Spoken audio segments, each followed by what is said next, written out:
Hi, good morning. Welcome to Office Hours, where we answer your questions on media production. If you've got questions, you can get them into us via Makana, where you can also vote questions up and down and chat with the other producers. If you're not in Makana, you can get questions into us by going to askofficehours.global. That's askofficehours.global 24/7, where you can submit your questions without any registration, nothing to log into. Just get those questions out of your brain and in front of a great panel who can answer it. You might notice some of us are looking and sounding a little different today. Just a reminder to everybody, we're at NAB. A lot of us actually are in Vegas right now, getting ready for our coverage of the show next week. So keep in mind this is our Saturday testing day, and bear with us. But we've got a great panel here and some great questions to get to. So TJ, start us off. Thank you, CJ. Gordon Lake is up first this morning. Gordon from Los Angeles asks, of all the products Blackmagic announced, which ones would you add to your shopping list and why? Go ahead, Samuel. Yeah, Blackmagic released a lot of projects, a lot revolving the 2110 protocol. The one that I actually thought was the most interesting for my use cases is this here Blackmagic presentation converter.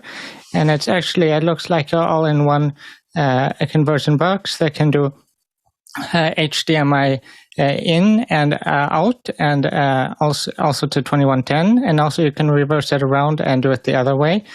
So bring 2110 in and do either HDMI or SDI out. It's got a lot of conversion options. But the one thing that I see here is they've got the audio in and out. So what I'm hoping is that it will be embedded into all the channels, both the SDI and the HDMI. If that's the case, then that would be a really interesting product for a lot of use cases. That looks really cool. I was actually just thinking about the fact that I'm using today as an interface, a little presentation dock, but I was missing the ability. I was missing my Blackmagic camera being able to shade it, and also my ATEMs. So this would be a nice complement to that. Courtney, you had something?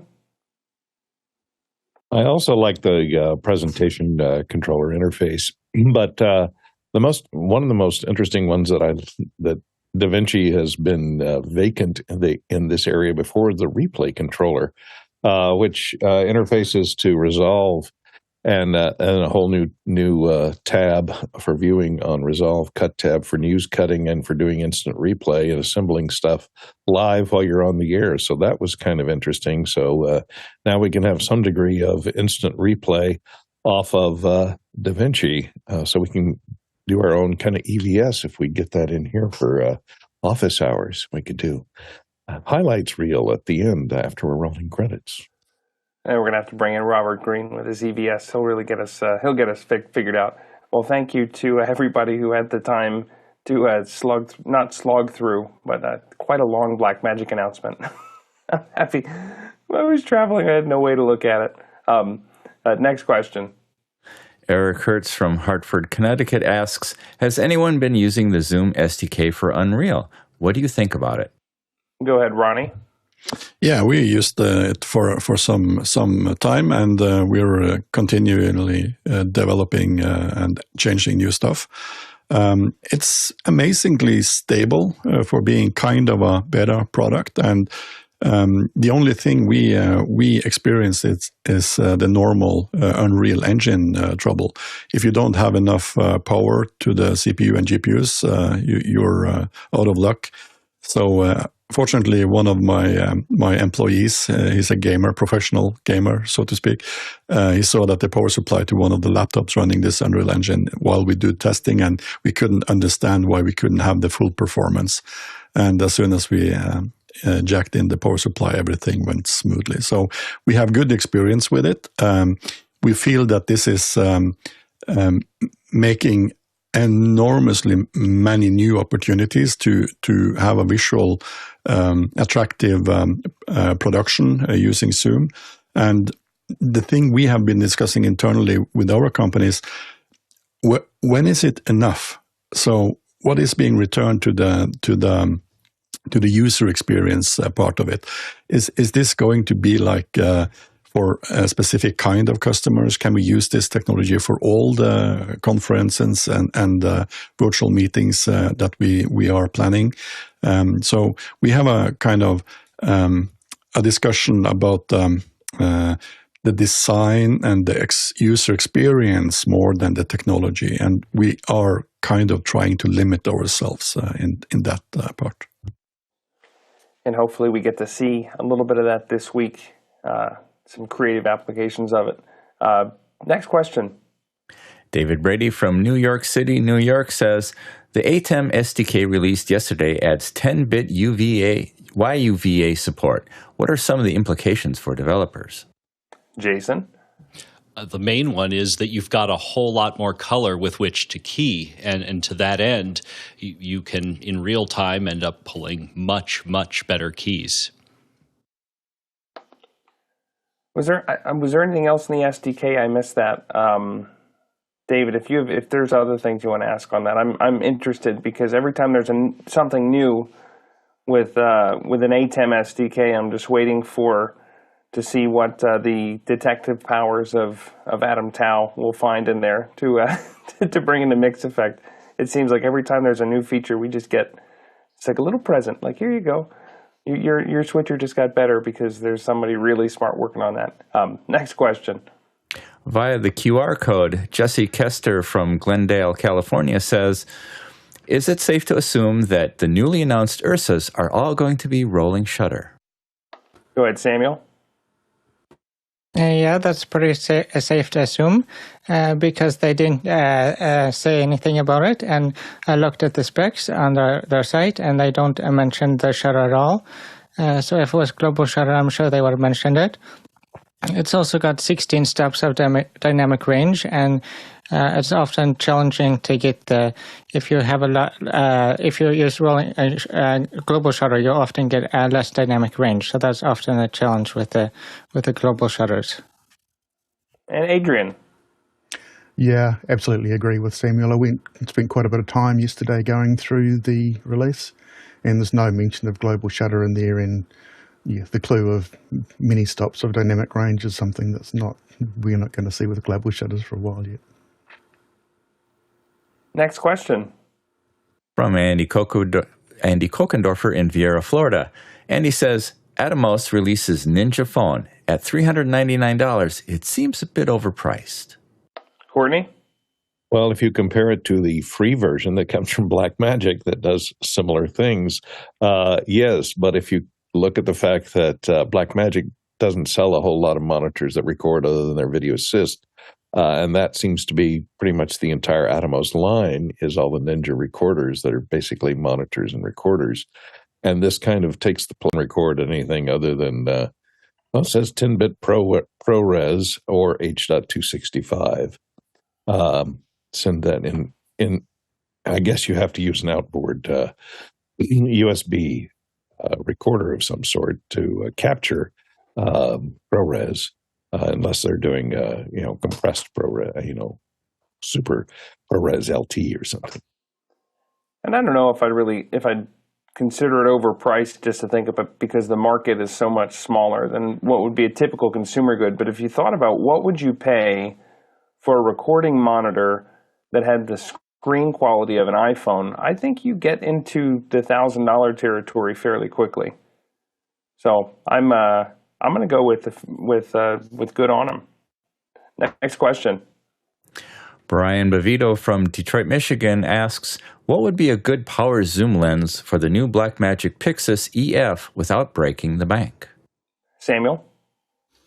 Well, I unfortunately don't think there are any affordable ones. This is about the only power zoom lens I could find, and you see it's $30,000. So it's definitely not affordable. So what I would probably do is try to get some gears and lenses with gears and try to make something yourself, because you won't get anything affordable. I wish there was, though. TJ? My son has a Fujinon lens. He's got like the 20 to 120 or whatever it is, I think it is. Guy has shown that on the show before. Again, not inexpensive, but it wasn't quite the $30,000 as the other one. Next question. David Brady from New York City, New York. I want to start partitioning my home network to isolate IoT devices. I run Homebridge on a Pi for all the smart home automation. Does this device need to be on the IoT VLAN, or can it stay on the internal primary VLAN? Ronnie?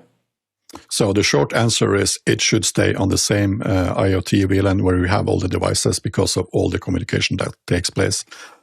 The long answer is no, it doesn't necessarily have to, but you really need to dive into your settings, and you probably need a layer 3 switcher / router and a lot of knowledge of what ports. I think it uses MDNS, so you have to route everything between those two VLANs, and it can be a bit more secure, but at the same time, I wouldn't put that device on the secret VLAN.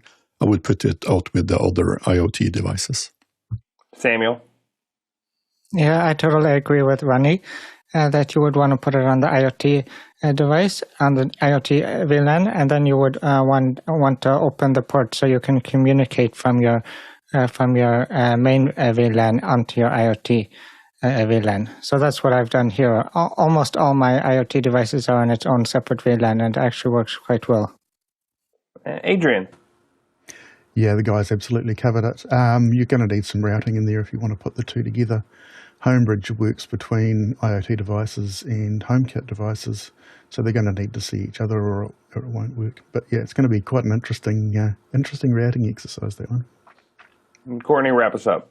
Well, I don't use Homebridge because I don't have all those Apple devices, but I do have, I did find a problem with a lot of IoT devices because they're all 2.4 gigahertz and not dual band. Most of them are 2.4 gigahertz.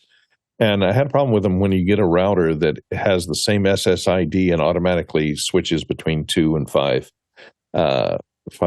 gigahertz bands. So what I had to do is just find an old 2.4 gigahertz only router and plugged it into the other one and give it a different SSID so that now all my IoT devices can only connect to the SSID of the 2.4 gigahertz, so they don't get confused by the same SSID being used for both bands. Next question. Eric Hertz from Hartford, Connecticut. The future standard for streaming, Media over QUIC, is nearly complete. Now is the time to get your feedback into the spec.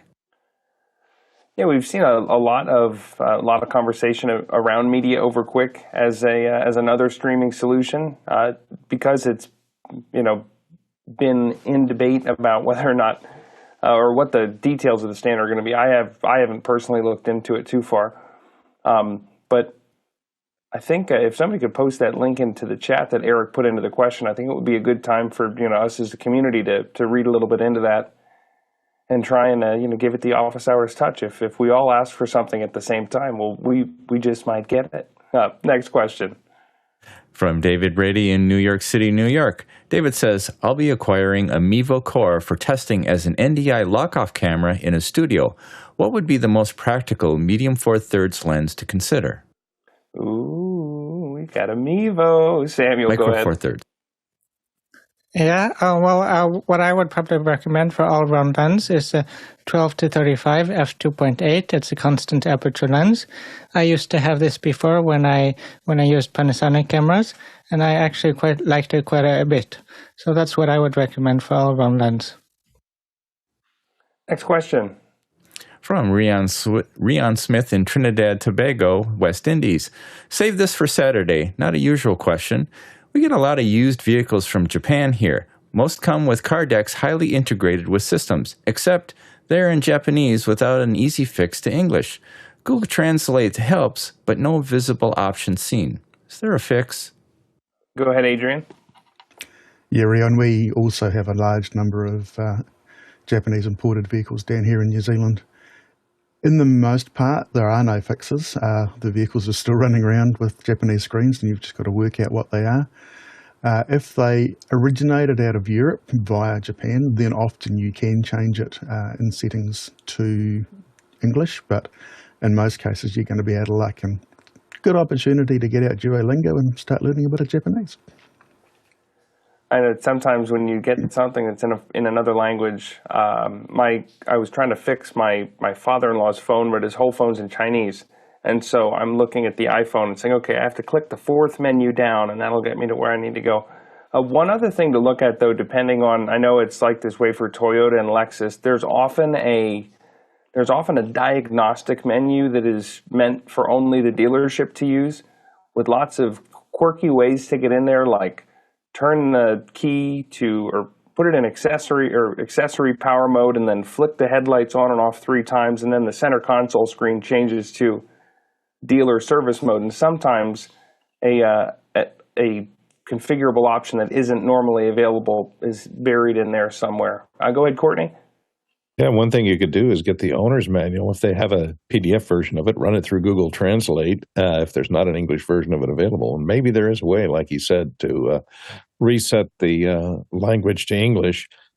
But this has become a huge problem in the market, in the automobile market. It used to be we could go in, if we didn't like the stereo in our car, we'd go buy an aftermarket one that you could go to Best Buy, and there'd be 4 or 5 or 6 different aftermarket ones. You could pop them out. They had a standard interface. You just pop it out and pop in a new one. But the problem is today, the car's electronics, the control of all the cars, the driving things, are integrated into that same AV controller and tied into the CAN bus system that runs the windows and the locks and everything else. So you can't just necessarily pop a third-party AV system in there. You could find an outboard one, an old outboard one, and stick it underneath the dash maybe, and have your music that way in a readable format. But you may just be depending on your phone from now on. Go ahead, Jason. In my experience, the more integrated something is, the more international it tends to be. So in this case, the more screen intensive something is, the more multilingual things matter for it. So in this case, I would go on Reddit, depending specifically on the age of the system. And there are, for example, I drive a 2017 Honda Civic, and you wouldn't believe what people have done to mess with that car system's integration. Now, granted, I haven't done any of them, but they're certainly out there to be had. So yeah, look really carefully, and with the combination of your OBD2 port and a little bit of ingenuity, whether it be yours or somebody on Reddit, I'm pretty sure you can move past this. And Ronnie. Okay, so I'm going to take it a little bit further, since it's Saturday and we are a little bit more loose in the ties. Back in the days, and this is back in the days, we just ripped out everything. I know you can't do that today, but we ripped out everything in the console and built our own console. And I especially remember the Sony ES head unit, which cost like 4 months of salary. I put that into, and I won a competition of car stereo. So if you need only the audio part of the decks in the car, that's the way to do it. Next question. Douglas Carmichael says, Blackmagic Designs mentioned software updates for the ATEMs to support the new replay features of Resolve 19. Do you think we will finally see fixes for the ATEM Crush and ATEM Gray? Go ahead, Jason. Yeah, I'm going to go with no, because it's none of the ATEMs that have that issue mention anything in the notes about any sort of fix.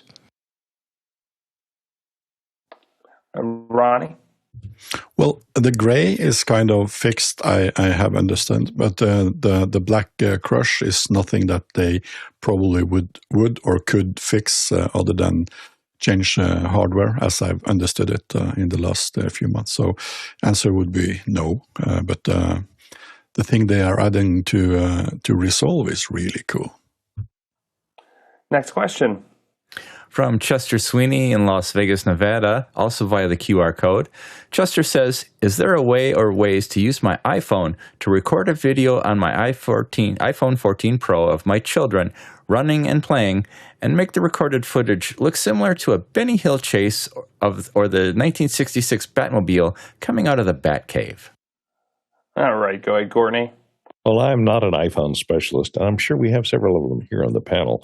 But hyperlapse, I think, is the mode that you could put it into, which is a time-lapse version. But you'd have to set the frame rate to be about 12 frames per second, which may be out of the range of the hyperlapse. It tends to do like 1 frame every 2 seconds or 1 frame every 10 seconds. And so I don't know if it'll go that fast. But you need to set the frame rate to 12 frames per second. The other way is to load that into your iMovie editor and speed it up to double speed, and just speed it up, and it'll look like that speeded up sequences on Benny Hill or the undercranked footage of the Batmobile coming out of the Batcave. TJ? Yeah, Courtney got it. Just if you have an editing software, a lot of them will allow you to take a particular clip and then set your time, 1x, 2x, 3x, what have you on that if you wanted to do some post-process editing. Next question. From Eric Hertz in Hartford, Connecticut. Eric says, which Sonnet supports the DeckLink Mini Recorder 4K? I had trouble with my Echo Express SEI. Go ahead, Jason. Yeah, the SE3, I believe, is the one that I've used in the past. Next question. From Kyle Hammond. Kyle asks, Guy mentioned the other day that he's a fan of the Canon R series. Anyone on the panel have experience with these cameras, looking for a lightweight camera to work with Canon glass? Go ahead, Jason. Boy, I really do like them, and what annoys me most about it is that it's not compatible with the older Canon glass. I'm coming in right now with Canon glass. I really like it. I understand it. I know how it behaves. I know how it works. And the bodies are nice, and I just wish that they would just stop the money grab of one of the changes to the lenses, which is that you need to pay for the standard. You can't just make Canon standard, at least not new Canon standard glass anymore. TJ? Well, I have good news for you, Jason. I'm looking at you right now through a Canon R8, and I have standard Canon glass with the EF mount on it. Canon makes an adapter that will convert from the R mount to the EF mount, and they actually make two different adapters. One has what they call the control ring, which is the new thing a lot of the R mount lenses have, which you can assign a function to, and that's like $150 for that particular adapter. They have a more basic adapter that's around $90, and that just passes all the lens information and control right through straight to the camera. So you get your full image stabilization, your lens information, the focal length, everything like that coming through the camera. The thing that has kind of won me over on the R series is the computational autofocus. That's the best way I can describe it. If it grabs focus on something, let's say you're out photographing birds, and it will grab the eye of the bird and hold on to it, and no matter where in the frame that bird goes, it will maintain focus lock on that eye of the bird. It is really amazing. Go ahead, Jason. Yeah, I am familiar with that, and my issue with it is that it's slow, probably because the lens itself is slow, and trying to interface even with a proprietary Canon adapter, it just doesn't quite work as well. Again, I like the performance of the new camera bodies and the new camera lenses. I get annoyed because I spent so much money on something that now, never mind, I can't do that. Go ahead, TJ. Yeah, trust me, I understand the major investment I have in Canon glass, and it was actually the adapter that sold me on, so I don't have to rebuy all my lenses. And working with like my 400-2.8, I see no performance difference from my EF camera mounts. And Guy also mentioned in the chat that the 24-105 RF, if you get the optional power zoom adapter you sent, you now have a power zoom servo on that Canon glass, and so that's $3,000 for the lens plus whatever the cost of the servo is, but you're getting in for less than $30. To kind of harken back to an earlier question, I'm in the same boat as Jason. I've got so much EF glass that I'm clinging on to, but one of these days there's going to be enough data interchange that's going to make me want to take the leap. Next question. Via the QR code, Tim Holm in San Lorenzo, California says, for those of you that have worked in the industry of movies and television, have you collected any props or other items that are interesting to share the news about? Superman's cape would be cool. Courtney, I want to hear about something from Roar.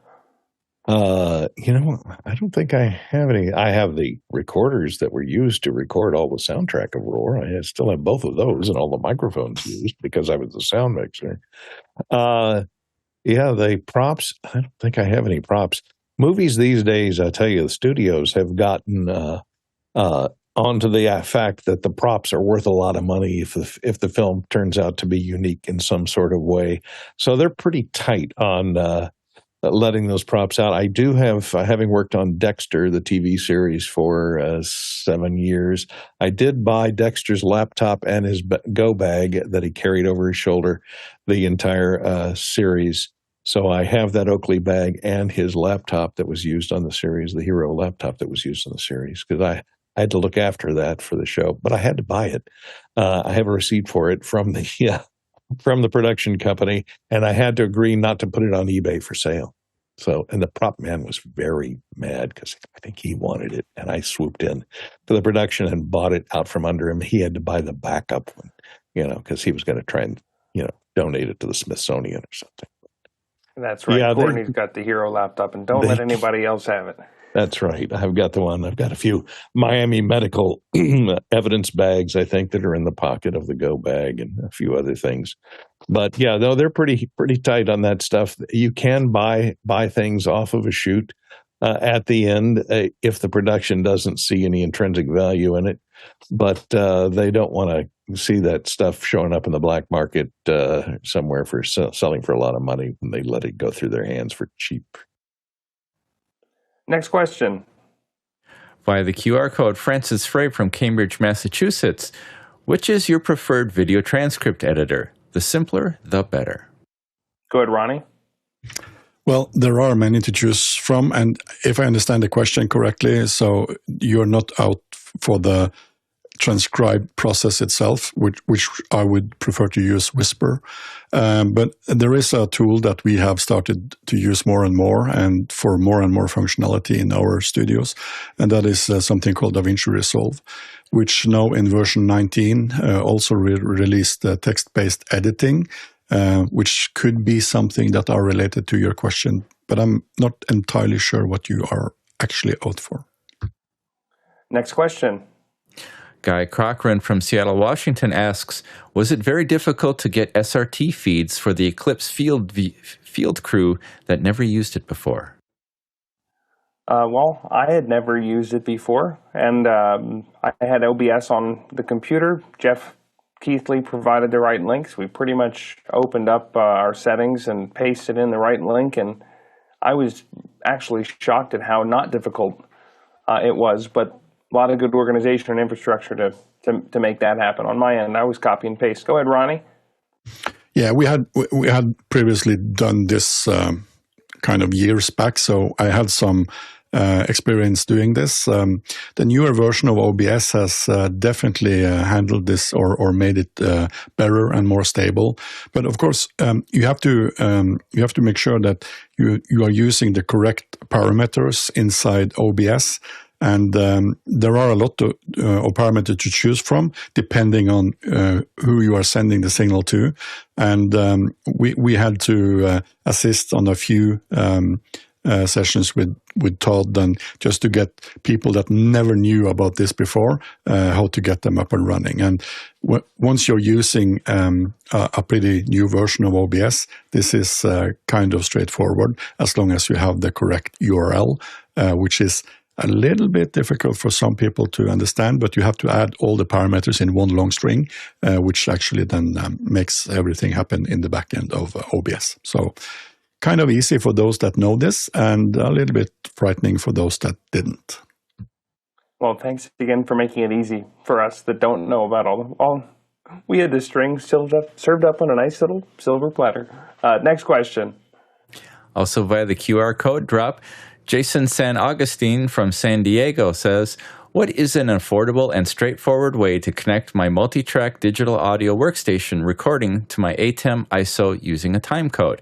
Is it possible to send a generated timecode from my DAW while recording into the ATEM ISO, then sync in Resolve? Will be cake.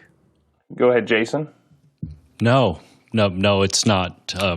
You can only get, for the ATEM Mini Pro and ISO, you can only get timecode from a connected computer. And even that is a little bit goofy sometimes. So don't go there. If you need to sync the two, you should be putting it into a camera. That camera should be in port 1, and that's about as good as you're going to get. Courtney? Yeah, I don't think the ATEM Mini processes timecode on the HDMI inputs, but it does have timecode, I believe, embedded on the HDMI output. So one thing you could possibly do is take that HDMI output and feed it into a MixPre 10.2, which accepts timecode on HDMI TC input on it. And then you could pull that into if you have a MixPre, pull that in the MixPre 10 and strip the timecode off there and use that timecode then to drive your DAW. So you could take the timecode, if you could somehow strip it out of the HDMI output of the ATEM and then use that to jam the timecode in your DAW, then you might be able to get everything together on the same clock. Go ahead, Jason. Just a quick aside. Brilliant idea. The MixPre 10.2 starts at $1,950. I'm sure there's a way to strip the timecode out, perhaps, of an HDMI signal that's cheaper than that, though, and then feed that into your DAW. So there's probably a way to read out the timecode with perhaps one of the Blackmagic monitors will, I don't know if it'll give you timecode out of the SDI out, but you could do it that way and then strip out the timecode. And you need to get the timecode into an LTC format somewhere and then send it over to your DAW. Next question. Francis Frey from Cambridge, Massachusetts, via the QR code. When I export an hour-long 4K video from Final Cut Pro and import into Riverside or Descript, the audio often drifts over the course of the video. No such drifting in the exported file in Final Cut Pro. Ideas of what might be going on? Go ahead, Ronnie. I think in Europe you won't have this problem. So I would take a deeper look into the settings of your final encoder in Final Cut and check all the different requirements from the sites you are talking about, just to make sure that everything is on par. There are some videos on this on the net, so this problem is not kind of something you have alone. There is a lot of people that have these troubles with these sites, so make sure you have these settings correctly set as they should in Final Cut. Another thing to do, if you have compressor, you can try to just export the absolute highest quality from Final Cut Pro and then use compressor to do the compression afterwards before sending it out. And Courtney. Yeah, this problem you're running into might be the difference between 23.98 and 24 or 0.1%. This is the problem we have here in the United States because it doesn't run on real time. 2398 does not use a real-time clock. It uses 59.94 cycles per second instead of 60. So that's probably Riverside. I don't know whether Riverside or Descript uses a standard computer clock, which is based on 60 hertz, not 5994. And so that drift is probably 0.1%, and that's where you're running into problems.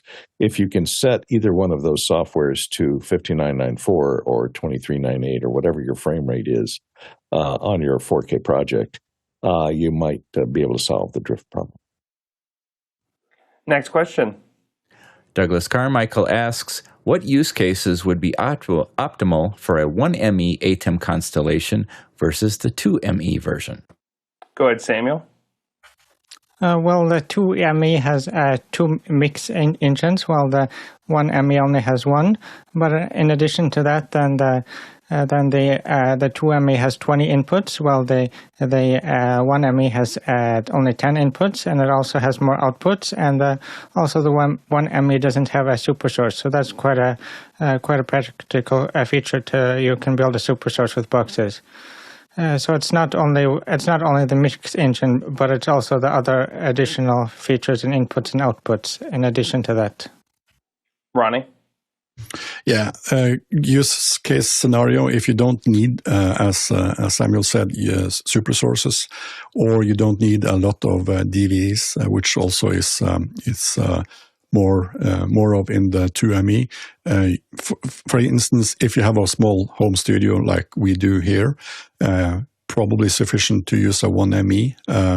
But if you're going to use it for more advanced stuff like conferences and separate screens or displays showing different type of content, you need to have a composition that is different. Probably using super sources would be a good idea. Then you should be thinking of the 2ME version instead. Next question.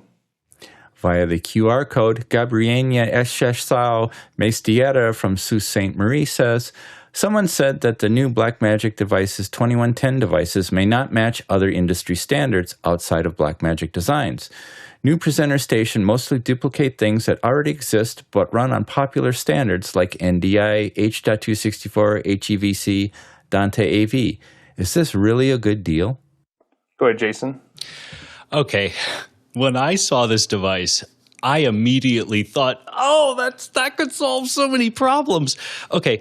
Yes, it solves existing problems, and we've been doing that in broadcast for a very long time. There are lots of different ways to do that. In this case, the real benefit of it is that 2110 can carry power and is bidirectional. So a whole bunch of stuff that happens in broadcasting needs to have everybody have the same amount of information at exactly the same time. And that's what it does really, really well. It also powers a laptop and does a whole bunch of really neat syncing that would be otherwise very, very complicated to do perfectly accurately. And Ronnie? Yeah, so what Blackmagic has done for I think for some of the devices, not everyone, is to propose a new standard, which is possible within the 2110 standard, to have a compressed signal that doesn't use as much bandwidth as the normal uncompressed 2110 signal is. And as I understand, this is kind of Blackmagic's way to make it possible to use 2110 Blackmagic version on cheaper and more affordable equipment for those that have lower budgets compared to big TV stations, etc. So they have their own kind of quirkiness to it, but it makes it possible to use 2110 and start building the 2110 infrastructure from a lower budget and kind of making it possible for also small businesses and small organizations to start using 2110. So if it's smart, I'm not sure. If it's affordable, yeah, it is. Next question. From Anahuaha'i Blackbear Marshall from Oihi, also via the QR code. Anahuaha'i says, 2110 was said to industry as uncompressed SDI HDoIP.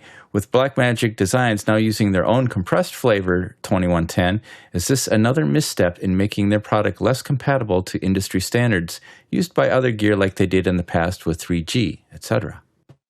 I think Ronnie covered a lot of this in his answer to the last question. It's not as much about making it universal as it's to making it accessible to productions or people or companies that are on a little bit of a tighter of a budget. But Ronnie, you can keep cruising on that. Go ahead. Yeah, it's like we discussed in the last or the previous question. I think you're right in your kind of comments about it's making it accessible for those that would not even think of using 2110 just a week ago.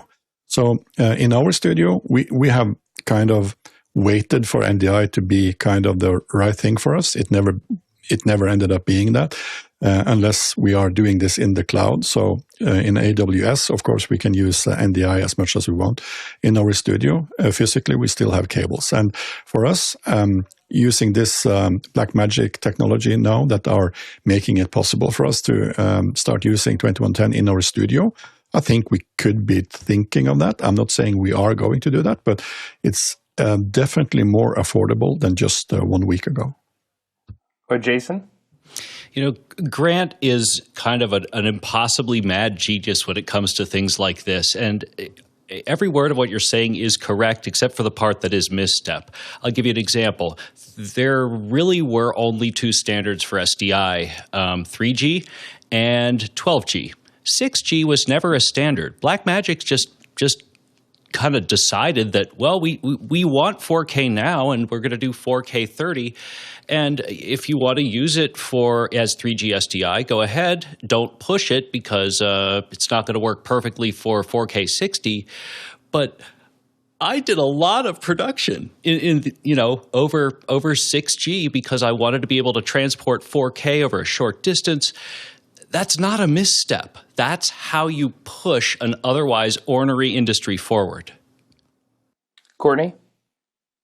Yeah, that segment of the announcement was pretty dense, and you can correct me, other panel members, if I'm remembering something wrong, but they said that compression that they were using, that Ronnie spoke of earlier, that they say they're compliant with the 2110 standard, but it allows you to use 10 gigabit off-the-shelf routing as opposed to the very expensive media-type routers that can be quite a bit more expensive. So it gives you, I think, a little lower entry rate into using 2110, get your feet wet. And whether or not the Blackmagic version of compression over 2110 is going to be adopted or brought into the standard, it could be because it's a flexible format. Correct me, please. Well, our man in Manila, Mickey McAchore, mentions that there are different flavors of 2110. So 2110-22 provides for sending compressed video over the signal. And then Andy Carluccio also mentioned in the chat that if you read the spec, the way that Blackmagic's going about it is compliant within the 2110 spec. Go ahead, TJ. And Grant also said that the compression algorithm that they've developed, while lightweight, they're also releasing that as an open standard so that hopefully it will get further adoption by others. Next question. James Kester from Glendale, California, also via the QR code. Okay, that's 17K URSAs sensor. Huh? Are there other cameras that shoot a non-squeezed anamorphic image without crop? How casually did Grant drop working towards IMAX resolutions? I've got my family huddled in the living room until we get some answers. I don't know of another one that does, but the thought of Blackmagic starting to inch into that space is pretty exciting for me. I don't know if I tap dance for long enough. If somebody in the chat will come up with something, but Mickey says Alexa and Venice on OpenGate anamorphic by definition will result in a squeezed image that needs to be desqueezed. Format size will be dependent on camera, sensor, and lens choice. But the more Ks, the better. I didn't really appreciate how powerful having these huge sensors was until I thought I had a really small shot of the sun in 6K, but then I didn't realize how much bigger that was than 1080, because now I have a really big shot of the sun for Monday. So when you start to look at what you can do with these massive sensors to capture a quality of image that approaches IMAX, it's pretty breathtaking. Next question. From Jerry Hoyle in Wesley Chapel, North Carolina. I remember Courtney mentioning Tableau as a good solution for over-the-air recording. Does he or any panelists have a review experience with the latest Gen 4 model? Go ahead, Courtney. Don't get it. I have the legacy version, not the new one. The new one, I have a 4-tuner Tableau, which is great. It does allow, but it does some things the new one does not let you do, and they're not backwards compatible. So there's that problem. The problem is the new one, I think they got a lot of pressure from the content creators, AMPTP maybe. And there used to be the plugin or the app that you put on a Roku or any of your streaming devices to view it or run it in Windows or Mac. Would allow you to view your Tableau, live TV, and your recordings from anywhere, just coming in. And they had a server dedicated to that, so you You connect to it. It knows your account. It connects you tunnels in directly to your Tableau from anywhere. Now, the new one only lets you view it over the network locally. It doesn't have an app that lets you view your stuff remotely over the internet. So that is the biggest problem I see with getting the new one versus the old one. Otherwise, it's pretty much the same. And also, the new one uses less compression.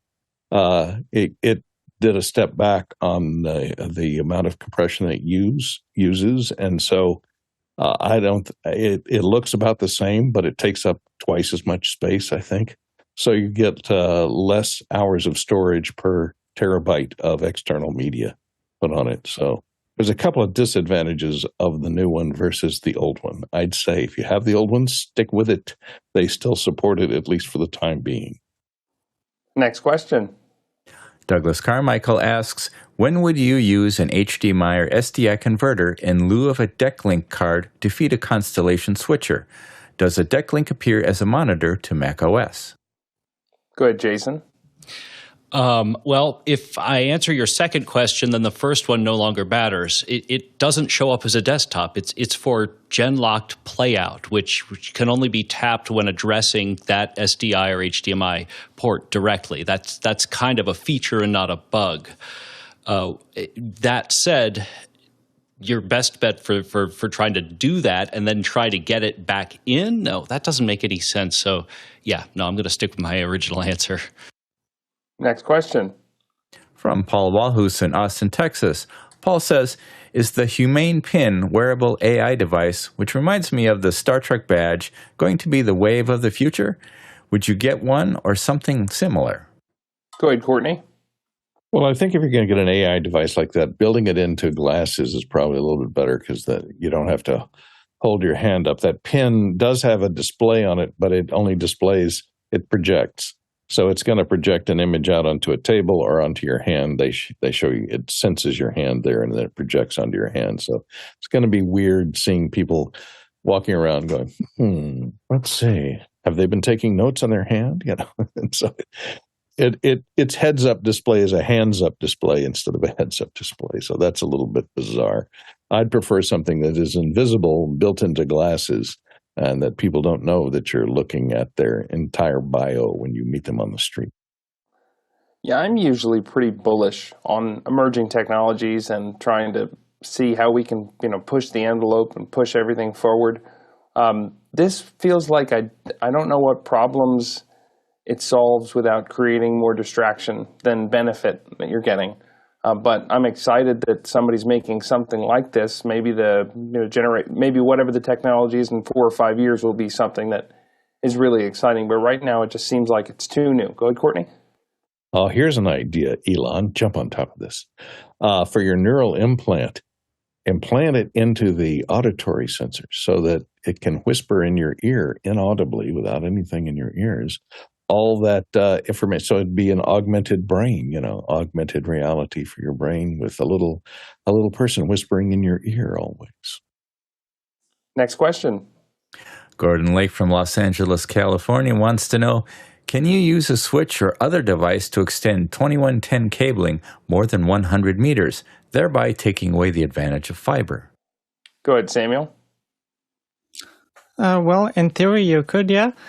Because it uses the network standard, so it would work. But I don't think that if you really want to do a long run, you don't want to have a whole bunch of switches on the way. So I don't think we'll replace fiber in any way. Jason? I kind of reject the premise of the question. There are a lot of reasons, a lot of advantages to fiber that aren't 100+ meters. So yeah, but also fiber becomes more efficient, assuming it's just a long run and you can do it with a Balun. And Ronnie. Yes, Samuel and Jason just said there are probably some older thoughts about why not using fiber as cost, etc. But nowadays, the equipment or infrastructure for using fiber is getting cheaper and cheaper for every month. So there is absolutely no reason why you should not consider using fiber unless there is infrastructure already in the building that you need to utilize. But that old infrastructure could also be a very big limitation, as it probably couldn't even support 2110 using normal copper cables. So I would look into using fiber and see how to get that into the building instead of old copper. Next question. Paul Well, who's from Austin, Texas, says, what do you think of the Cleve Grand family of products for audio? They appear to be extremely innovative. Go ahead, Jason. Maybe I'm missing something, Paul, but okay. When I think of extremely innovative, I rarely think of audio plugins. Doesn't mean that they don't exist. It's just not where my head goes. These look very pretty, but, gear simulation, like, a creative way to do a compressor, a bit crusher. I don't really see anything that I haven't seen 50 other ways, but maybe I'm missing something. Courtney? Yeah, you're missing those crazy people who think vinyl is better than digital, because they make this emulator here that you run your pristine PCI digital through, and it adds record noise and rumble and all those bad things back in to make it sound like it's an LP. Oh boy, isn't that a great idea? It's like those people who write the plugins for video editing that add lens flare and scratches and noise and moves a sprocket hole into the frame as if it's completely misframed. Yeah, all the mistakes you were taught to avoid in film school are now brought back into a plugin. Next question. From Paul Walhus in Austin, Texas.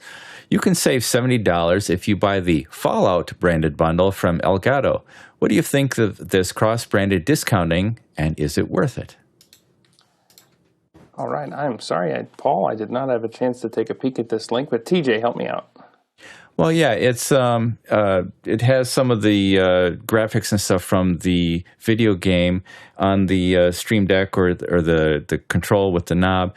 And, if it saves you $70, I mean, why not? There are fans of the game, and so they also are fans of Elgato. I don't see any kind of problem with cross-branding like this at all.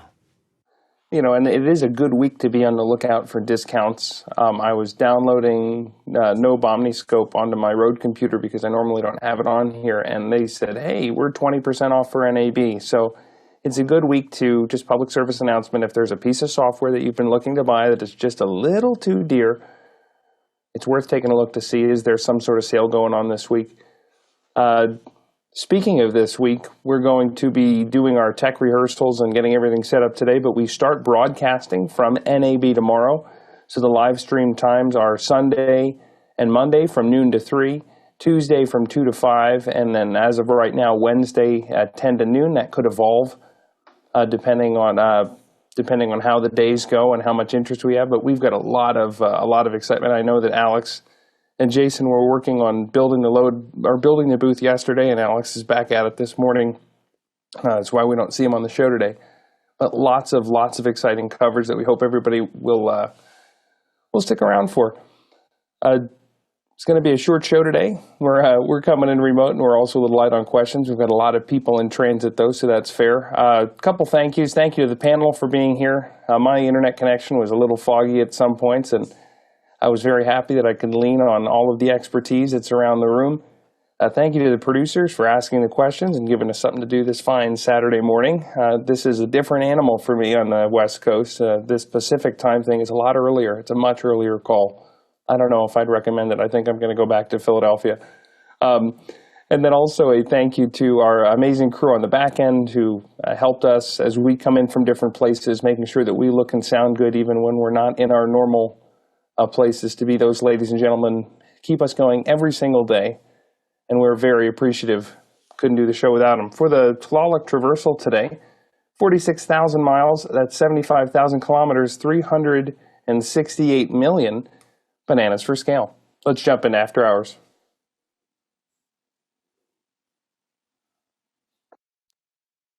Better prove, buddy. The National Association of Bananas, NAB. Yeah, The National show. The National Association of Bananas. I like it. I brought a banana dress shirt, a button down with bananas over it just for this event. Yes, but are they bananas or plantains? I don't think they are actually regulation scale bananas. That's fair. They are quite small. I might be in trouble. Hey, we made Today it. we have a 50% international panel. Hey, that's cool. And we went through 29 questions. We weren't light on questions today. I was hustling. All right. Well, there were little jitters the whole time. Everybody was like, there was one time in between Jason and Courtney or Ronnie and Jason or something where